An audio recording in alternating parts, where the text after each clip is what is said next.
Movies are like gadgets. Some are more popular than others, but our ever-dwindling attention span makes sitting through the whole show a bit too much like hard work. As ever, technology promises a clever, if strange, solution to the problem of our impatience. I'm about to watch a film where I'm going to be influencing it. Not consciously, not pressing any buttons, but letting my body control the action. Now, last time I went to the cinema, I wasn't wired up to the storyline. Sensors will monitor bodily changes in 3 volunteers and me. We're measured for different readings: heart rate, brainwaves, muscle tension and perspiration. This experiment combines our physical responses to the movie to determine which scene plays next. Before the movie starts, we're calibrated for a baseline measurement so the computer can detect what's normal for us. On to the main feature, the film Many Worlds. The story of students who walk into uncertain or certain death, depending on the ending. It's based loosely on physicist Schrödinger's theoretical experiment about a cat in a box. It has 4 different conclusions. Which one we see will be decided by our vital signs. And the wardrobe, where are you? Readings are taken at 4 points during the story. There's a modest amount of peril, impressive as it's clearly made on an academic budget as opposed to a Hollywood one.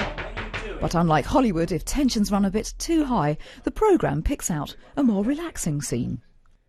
Now, we were either a tense bunch or the calibration didn't quite take into account our discomfort at being wired up in front of other people. Consequently, our version of the film was quite tame. This was evident when we saw all possible endings simultaneously after the first viewing. If this catches on, actors might have to work up to 4 times harder for their moment in the spotlight. It did feel very much out of my hands, but at the same time that kind of felt right as well. It was a weird experience watching it, particularly because that was the first time we've seen it as well, seen anything. Even, you know, a snippet. Yeah, which they wouldn't even let us watch it back during filming. So. No, they didn't. So you prepare for every eventuality, but you don't know which one it's going to be. Yeah. So. But perhaps the programming is the star of the show. Visual software called Max MSP analyses the audience data. The programme is commonly used in musical and multimedia applications.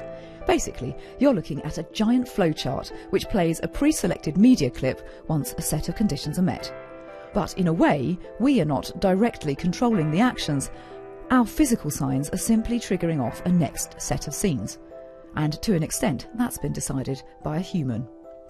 The actual selection of how to use that data was really an artistic decision. It was a case of I had to make a judgment based on the film, which areas of the film should be shown depending on what the data was picking up. If the heart rate was low or high, which of the, or I should say, if the totality of all the data being analysed, if it showed high arousal or low arousal.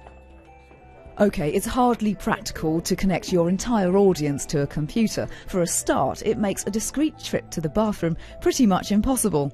So it's unlikely this equipment will hit your local cinema anytime soon. But Hollywood is interested in the idea. See, before a film is released, movie execs run test screenings on audiences, or focus groups. Usually they're run by humans, not machines. But collecting physical data by computer would certainly be more efficient and possibly more revealing. One big player and one medium player have contacted me, and I do think there is a future for this stuff. Focus groups are used for a reason. In mass media, you're releasing stuff to so many people, and once it's out there, it's out there. There's nothing you can do. And so trying to test it and work out how an audience reacts, it's a sensible thing to do to a degree.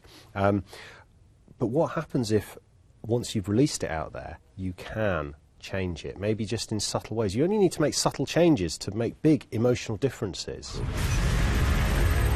Like every business, show business is always on the lookout for that competitive edge. But the best movie directors know how to generate and manipulate the human condition, perhaps because they are human.